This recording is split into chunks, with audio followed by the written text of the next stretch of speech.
Salam Bapak Ibu Saudara yang saya kasih di dalam Tuhan Yesus Kristus.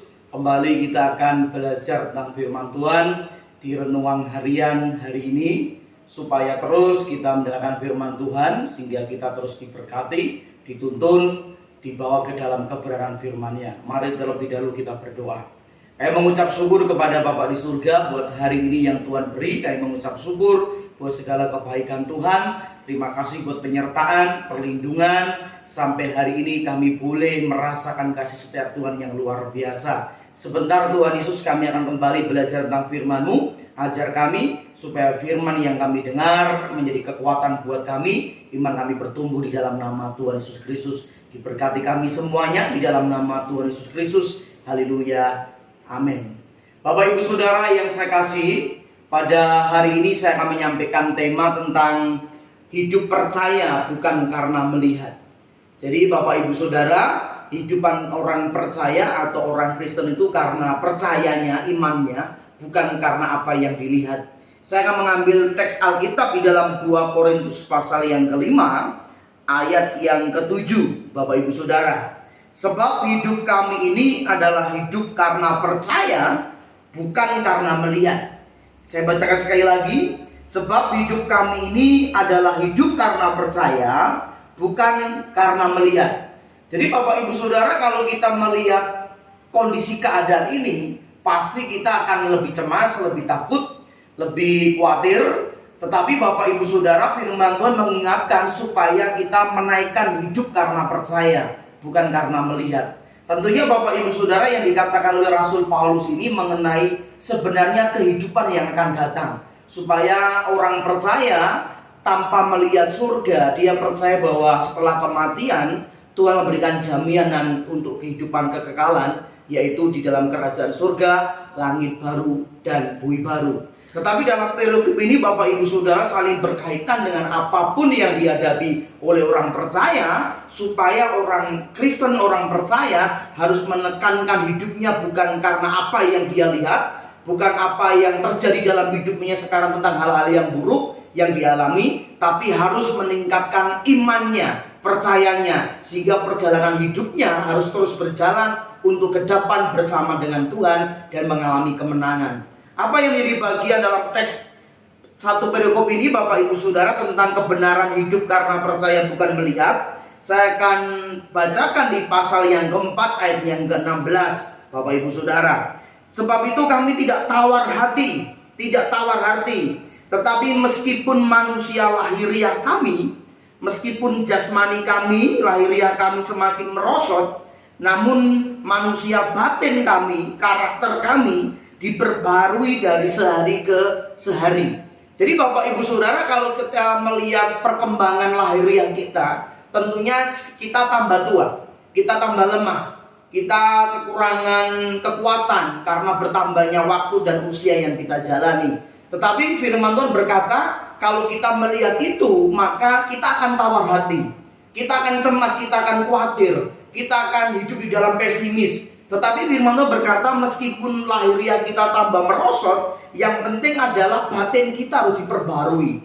Nah, batin ini Bapak Ibu Saudara sesuatu yang ada di dalam, yang tidak pernah kita lihat. Nah, pesannya Paulus kepada umatnya yang waktu itu supaya lebih menekankan kepada kehidupan rohaninya, menekankan kepada kehidupan batinnya, imannya, karakternya, sehingga terus diperbarui di dalam Tuhan.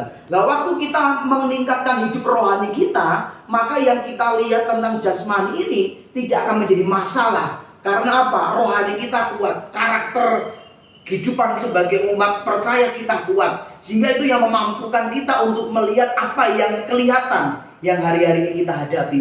Misalnya kalau Bapak Ibu melihat berita, melihat sesuatu suasana yang hari-hari ini terjadi tentang virus corona, tentunya akan membuat kita takut karena kita melihat, kita mendengar berita-berita yang terjadi hari ini. Tetapi firman Tuhan menegaskan hari ini buat Bapak Ibu Saudara, ayo kita nggak boleh tawar hati. Kita harus meningkatkan iman percaya kita. Kita harus memperbarui batin kita, sehingga kekuatan Tuhan itu nyata, sehingga hidupan kita percaya bukan karena melihat. Ayat yang ke-17 pasal yang keempat. Sebab penderitaan ringan yang sekarang ini mengerjakan bagi kami kemuliaan kekal, yang melebihi segala-galanya, jauh lebih besar daripada penderitaan kami. Jadi Bapak Ibu Saudara, penderitaan ini berarti masalah. Penderitaan ini berarti tantangan hidup. Tentunya Bapak Ibu Saudara, kalau kita sebagai orang percaya mendasari hidup karena percaya bukan melihat, maka waktu kita menghadapi penderitaan apapun, kita akan anggap ringan. Karena apa? Kita bersama dengan Yesus. Yesus bersama dengan kita. Mungkin kita tidak lihat secara fisik, mungkin kita tidak melihat Yesus secara pribadi, kita lihat secara fisik hadir dalam kehidupan kita. Tapi iman percaya kita harus kita tingkatkan bahwa Tuhan yang tidak kita lihat secara fisik itu memberi kekuatan baru dalam kehidupan kita. Sehingga penderitaan apapun yang kita alami, Bapak Ibu Saudara, kita harus anggap ringan. Karena kehidupan kita percaya, bukan karena melihat. Yang ketiga Bapak Ibu Saudara, sebab kami tidak memperhatikan yang kelihatan. Perhatikan, jangan memperhatikan yang kelihatan, melainkan yang tidak kelihatan. Karena yang kelihatan adalah sementara, sedangkan yang tidak kelihatan adalah kekal. Jadi Bapak Ibu Saudara, kalau kita melihat, memfokus hidupan kita tentang apa yang kita lihat hari ini, kita akan menjadi takut, kita akan menjadi cemas. Dan ingat Bapak Ibu Saudara, yang kita lihat hari ini sementara.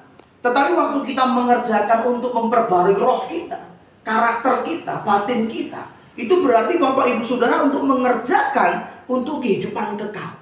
Mari Bapak Ibu Saudara, tidak dipungkiri bahwa kehidupan kita tidak terpisah antara jasmani dan rohani. Secara umur, secara hari, bulan, tahun bertambah, pasti Bapak Ibu Saudara akan mengalami kemerosotan.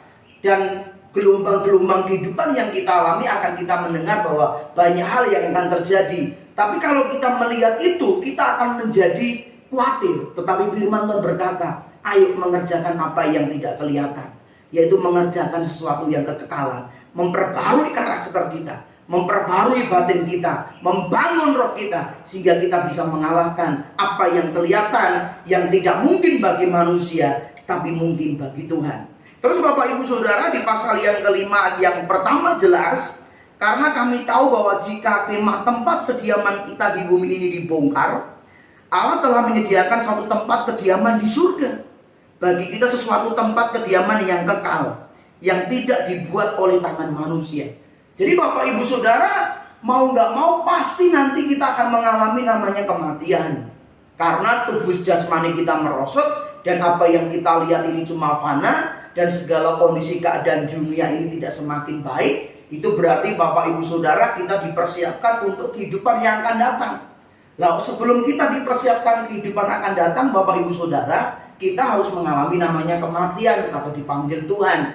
Dan firman Tuhan berkata, Bapak Ibu Saudara, berbahagialah orang yang mati di dalam Tuhan. Dikatakan berbahagia orang yang mati di dalam Tuhan. Karena apa? Waktu kemah kita di bumi dibongkar, Bapak Ibu Saudara, Tuhan sudah menyediakan tempat kediaman yang baru di kerajaan surga. Mungkin hari ini kita tidak melihat seperti apa kehidupan yang akan datang. Kita tidak tahu di surga itu di mana, langit baru itu di mana. Inilah dasar iman orang percaya. Hidupan kita bukan melihat, tapi harus percaya. Sehingga Bapak Ibu Saudara, kejadian buruk apapun yang terjadi, setiap kehidupan kita sebagai orang percaya, bahkan kalau kematian merenggut kita, kita harus percaya satu hal: Tuhan menyediakan rumah di surga, di langit baru dan bumi baru. Secara aplikasi saya akan mengajar Bapak Ibu Saudara untuk mengaplikasikan firman secara sederhana, yaitu di dalam pasal 4 ayat 13. Namun karena kami memiliki roh iman yang sama, seperti ada tertulis, aku percaya, sebab itu aku berkata-kata. Maka kami juga percaya, dan sebab itu kami juga berkata-kata. Jadi Bapak Ibu Saudara, orang yang percaya bukan karena melihat, itu adalah orang yang selalu memperkatakan imannya, yang selalu memperkatakan tentang firman, sehingga firman itu menjadi kekuatan buat kita. Kalau hari ini ada perkataan berita hal-hal yang buruk, kita dihantui dengan segala keadaan kondisi yang tidak menentu, tapi mari kita mulai memperkatakan, karena kita beriman. Katakan, keluargaku diberkati, suamiku, istriku dijagai Tuhan, anak menantuku dijagai Tuhan, kehidupan saya dijagai Tuhan, saya sehat dalam nama Yesus, saya kuat di dalam nama Yesus, saya bisa melakukan segala perkara yang saya alami bersama dengan Tuhan. Bilur-bilur Tuhan menyembuhkan, Tuhan memberi kekuatan yang baru, Dia melindungi kita. Bahkan firman Tuhan berkata malaikat-malaikatnya berkemah di kemah-kemah orang benar. Ini kita katakan dengan iman. Sehingga apa yang kita imani kita katakan, maka itu akan menjadi kehidupan yang membuat kita berkemenangan bersama dengan Tuhan. Jadi Bapak Ibu Saudara, kalau kita percaya, kita harus berkata-kata. Berkata-kata tentang firman-Nya, berkata-kata tentang kebenarannya, sehingga menguatkan roh kita, membangun rohani kita, sehingga kondisi keadaan yang kita lihat yang tidak memberikan jaminan kehidupan, kita percaya firman-Nya memberikan jaminan kehidupan. Terus yang terakhir Bapak Ibu Saudara, di pasal 5 ayat yang ke-9, sebab itu juga kami berusaha, baik kami diam di dalam tubuh ini maupun kami diam di luarnya, supaya kami berkenan kepadanya. Jadi Bapak Ibu Saudara, dalam kondisi apapun yang terjadi, jasmani dan rohani tidak bisa dipisahkan. Tetapi yang penting lebih daripada itu yang kita lakukan setelah kita beriman, berkata-kata, mari berusaha untuk hidup berkenan di hadapan Tuhan. Mari ada usaha, ada kemauan, ada ambisi. Tuhan, aku mau menyenangkan hatimu, aku mau melakukan yang benar, aku mau hidup kudus, aku mau hidup bersama keluargaku dengan kondisi keluarga yang diberkati. Aku menjadi suami baik, istri baik, anak-anak yang baik. Aku mau melakukan pekerjaan dengan benar. Aku mau menjadi anak-anak yang taat kepada Tuhan, takut akan Tuhan, setia kepada Tuhan. Itu harus ada usaha kuat supaya kita menghasilkan kehidupan yang berkenan di hadapan Tuhan. Dan ingat Bapak Ibu Saudara, di ayat yang 10 pasal 5, sebab kita semua harus menghadapi tata pengadilan Kristus, supaya setiap orang memperoleh apa yang patut diterimanya, sesuai dengan yang dilakukannya di dalam hidupnya ini, baik ataupun jahat. Jadi Bapak Ibu Saudara, kita harus sadar bahwa nanti setelah kematian kita ada pengadilan Kristus. Kita akan menerima upah apa yang kita lakukan, baik ataupun jahat, Bapak Ibu Saudara. Tetapi kalau kita menyadari kebenaran firman ini, hidupan kita percaya bukan karena melihat, kita akan berkata-kata tentang firman-Nya. Bapak Ibu Saudara, kita akan berusaha hidup berkenan di hadapan Tuhan. Dan kelak waktu kita berhadapan dengan Tuhan Yesus, kita dijadikan menjadi anak-anak yang dikasihinya dan layak untuk masuk di dalam kerajaannya dan memerintah bersama dengan Tuhan Yesus. Sehingga Bapak Ibu Saudara, mari jalani hidup hari ini bukan karena mendasarkan hidup karena yang melihat apa yang kita lihat, tapi mendasar kepada saya percaya, meskipun jasmani, meskipun lahirnya merosot, tapi aku mau diperbarui, rohku mau kuat, rohku mau terbang tinggi, rohku semakin mendekat kepada Tuhan. Dan penderitaan yang saya alami di dunia ini ringan. Sebab apa? Saya mendapatkan upah yang jauh lebih besar kemuliaannya. Dan waktu Bapak Ibu, setiap kehidupan kita, mari jangan mengejar yang kelihatan. Kejarlah untuk kekekalan, sehingga kekekalan itu membawa kita di dalam kerajaan surga. Pesan saya hari ini, jangan takut, mari percaya. Bukan yang kita lihat, tapi percayai perkataan Tuhan, percayai firman-Nya. Di dalam kondisi apapun, Tuhan tidak pernah meninggalkan Bapak Ibu Saudara. Mari kita berdoa. Kami mengucap syukur buat hari ini. Sekali lagi hamba terus berdoa buat setiap jemaat-jemaat yang dikasih Tuhan, setiap orang percaya anak-anak Tuhan, dimanapun mereka berada, biar pagar perlindungan anugerah Tuhan melindungi setiap kehidupan mereka, keluarga mereka, suami istri mereka, anak menantu, pekerjaan, segala hal yang mereka lakukan. Waktu di rumah, waktu keluar, waktu di ladang, waktu di kota, waktu melakukan apapun, biar kehidupan mereka didasari dengan tindakan percaya, bukan karena melihat. Sehingga apa yang mereka lihat hari ini tentang ketakutan, tentang kecemasan, tentang keadaan yang buruk, tetapi dengan iman percaya, kami berkata-kata, kami percaya Tuhan menyertai kami. Kami percaya Tuhan melindungi kami. Kami manusia yang lemah, kami manusia yang terbatas. Kami percaya Allah yang tidak terbatas, yang kami kenal di dalam Allah, Bapa, Anak, dan Roh Kudus selalu melingkupi kami semuanya. Berkati seluruh jemaat Tuhan, berkati setiap umat-umat percaya, orang-orang Kristen Tuhan, supaya hidupan mereka berdasarkan bukan apa yang dilihat, tetapi percaya bahwa Tuhan hidup dalam kehidupan mereka. di dalam nama Bapa, Putra dan Roh Kudus, di dalam nama Tuhan Yesus Kristus. Haleluya. Amin. Sekali lagi Bapak Ibu Saudara, hidup orang Kristen bukan karena melihat, tapi percaya. Tuhan Yesus memberkati.